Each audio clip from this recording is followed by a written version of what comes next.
Have you ever seen a plane soar through the air or a rocket blast off into space? It's amazing, right?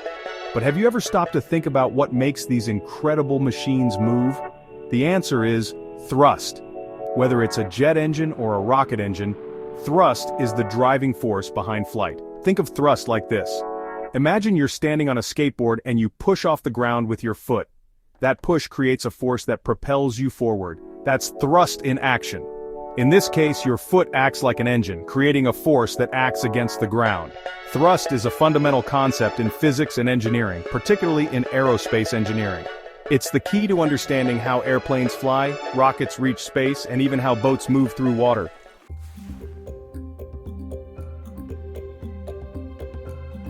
Now let's take our understanding of thrust to the skies and beyond.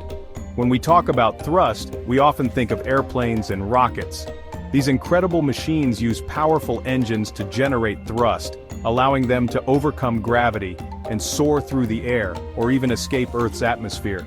Imagine a mighty jet airplane, its engines roaring as it prepares for takeoff.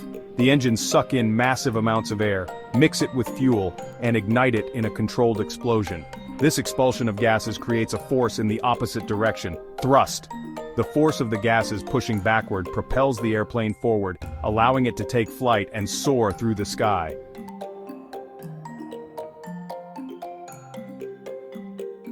Remember that skateboard example? Well, a jet engine is like a super-powered skateboarder, but instead of pushing off the ground, it pushes off the air.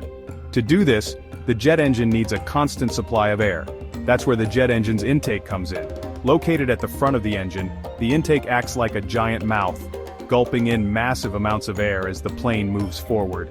This air intake is specially designed to be aerodynamic, meaning it's shaped to allow air to flow smoothly into the engine with minimal resistance. Once inside the intake, the air is compressed or squeezed together, like stuffing a sleeping bag back into its tiny sack. This compression is done by a series of spinning blades called fan blades.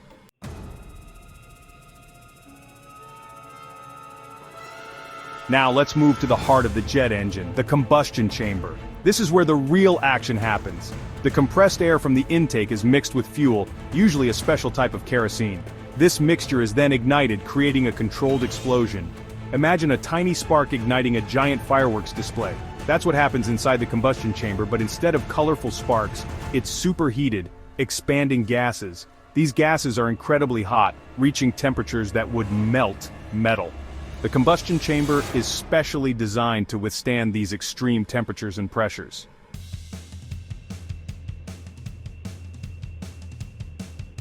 The hot, expanding gases from the combustion chamber are forced out of the engine through a narrow opening called the exhaust nozzle.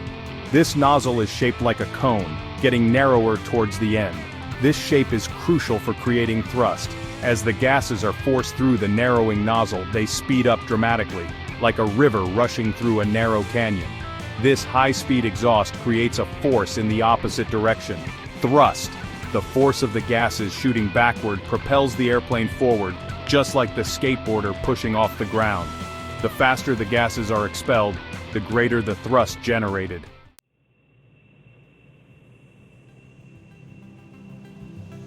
We've seen how jet engines use air to create thrust, but what about rockets? They travel into space where there's no air to breathe. Rockets need a different kind of engine, an engine that carries its own oxygen supply. This special engine is called a rocket engine. Inside its powerful engines, a mixture of fuel and something called an oxidizer is waiting. The oxidizer is like the air a jet engine breathes, but it's carried inside the rocket itself. This fuel oxidizer mix is ignited in a combustion chamber, just like in a jet engine. The ignition creates a powerful explosion, generating hot, expanding gases.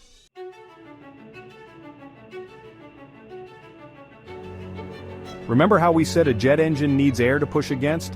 Well, rockets don't have that luxury in the vacuum of space, but here's the amazing thing: they don't need air. Rockets use a principle called Newton's third law of motion. For every action, there's an equal and opposite reaction. As the hot gases blast out of the rocket engine's nozzle, they create a force in the opposite direction, thrust. This thrust propels the rocket upward, overcoming the force of gravity and sending it soaring into space. The faster the gases are expelled, the greater the thrust generated. That's why rocket engines are designed to accelerate these gases to incredibly high speeds, sometimes reaching thousands of miles per hour.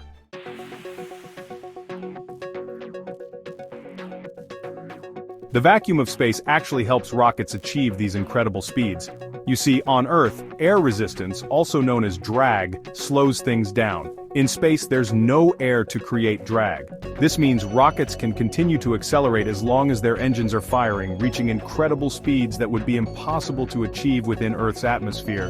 This ability to generate thrust in a vacuum is what allows rockets to travel vast distances, escaping Earth's gravitational pull and venturing into the far reaches of our solar system and beyond.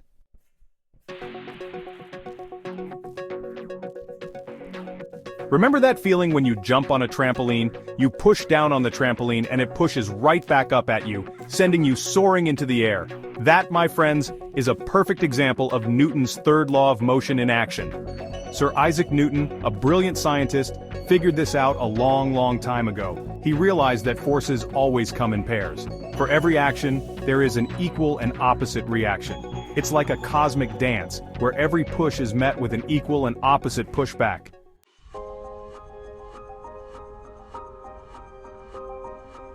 Let's go back to our jet engine example.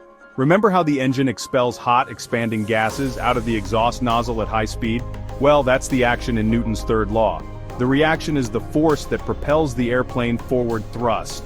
The gases pushing backward create an equal and opposite force pushing the airplane forward. The same principle applies to rockets. When the hot gases blast out of the rocket engine's nozzle, they're pushing against the rocket itself. This action creates an equal and opposite reaction that propels the rocket upward.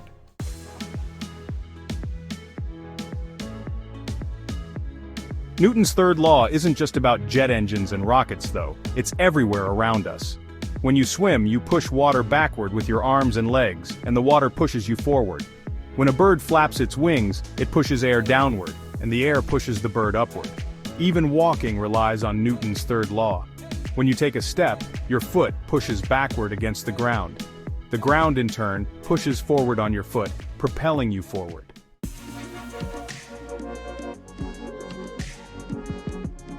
Thrust is all about creating an imbalance of forces. By expelling mass in one direction, whether it's hot gases from an engine or water from a swimmer's limbs, we create a force in the opposite direction, propelling us forward. But it's not just about generating thrust. It's also about overcoming other forces that act against us, like gravity and drag. To achieve flight, whether in the air or in space, we need to generate enough thrust to overcome these opposing forces. Think of it like a tug of war again. By understanding the interplay of forces, we can design and build machines that can tip the balance in our favor.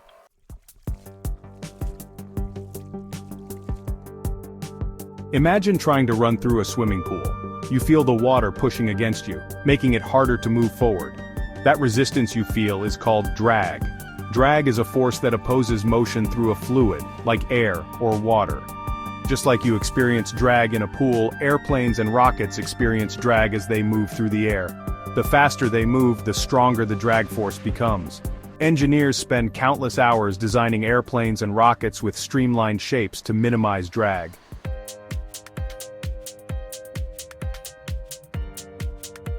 We've talked about drag, but friction plays a role in thrust too.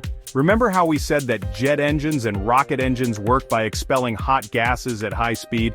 Well, those gases don't just magically shoot out of the engine, they have to travel through pipes and nozzles, and that's where friction comes into play. As the hot gases flow through the engine, they rub against the inside surfaces, creating friction. This friction generates heat and can actually slow down the flow of gases, reducing the engine's efficiency.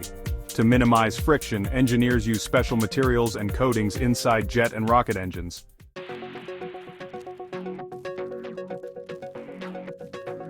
Thrust isn't just about moving forward, it's also about controlling direction. By changing the direction of thrust, we can steer airplanes, rockets, and even boats. Think about a jet airplane. To turn left or right, the pilot can adjust flaps on the wings to change the direction of airflow. By increasing the thrust of one engine and decreasing the thrust of the other, the plane can bank and turn. Rockets use a similar principle to steer in space. By firing thrusters in different combinations, astronauts can change the rocket's orientation and direction.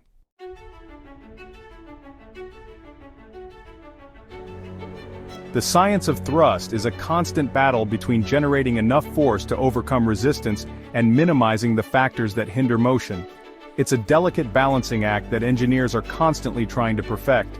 By understanding the principles of thrust, drag, friction, and direction, we can design and build machines that can travel faster, farther, and more efficiently.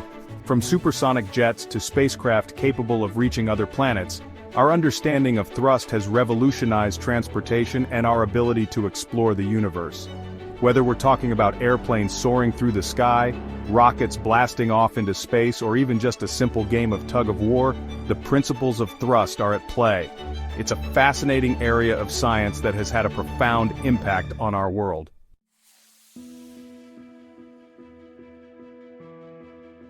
As we've journeyed through the world of thrust, we've seen how this powerful force has shaped our ability to explore the world around us and beyond. From the earliest airplanes struggling to take flight to the mighty rockets carrying us to the stars, thrust has been the driving force behind our quest for exploration. Think about the Wright brothers, those aviation pioneers who dared to dream of flying. Their flimsy biplane, the Wright Flyer, was a testament to the power of perseverance and the pursuit of understanding thrust. By carefully studying the principles of lift, drag, and thrust, they were able to achieve what many thought impossible: sustained, controlled flight. Their invention, born from a deep understanding of thrust, paved the way for the incredible advancements in aviation that followed. From the sleek passenger jets that crisscross the globe today, to the supersonic aircraft pushing the boundaries of speed, thrust continues to propel us forward, connecting people and cultures like never before.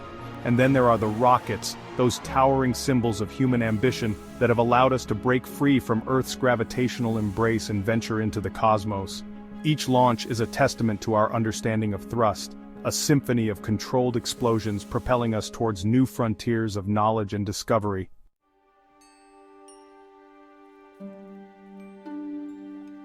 Understanding thrust isn't just about building powerful engines. It's about understanding a symphony of scientific principles working together in perfect harmony. It's about grasping the fundamental laws of motion, the interplay of forces, and the delicate balance between generating thrust and minimizing resistance. It's about appreciating the ingenuity of engineers who design and build these incredible machines, from the smallest drones to the most complex spacecraft.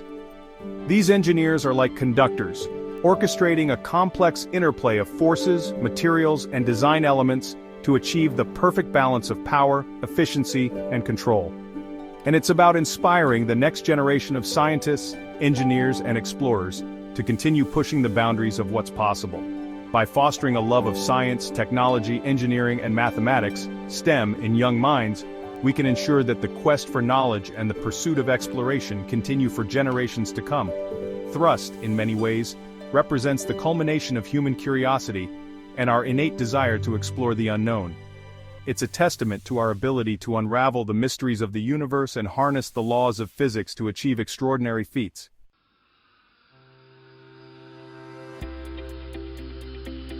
As we look to the future, the science of thrust will continue to shape our understanding of the universe and our place within it. From hypersonic aircraft capable of traveling at many times the speed of sound, to spacecraft designed to carry us to Mars and beyond, thrust will be the driving force behind our next giant leaps. Imagine a world where we can travel from New York to Tokyo in under an hour, or explore the outer reaches of our solar system with ease. These may seem like distant dreams, but with our ever-growing understanding of thrust and our relentless pursuit of innovation, these dreams are becoming increasingly within reach. But the pursuit of thrust isn't just about breaking speed records or reaching new destinations.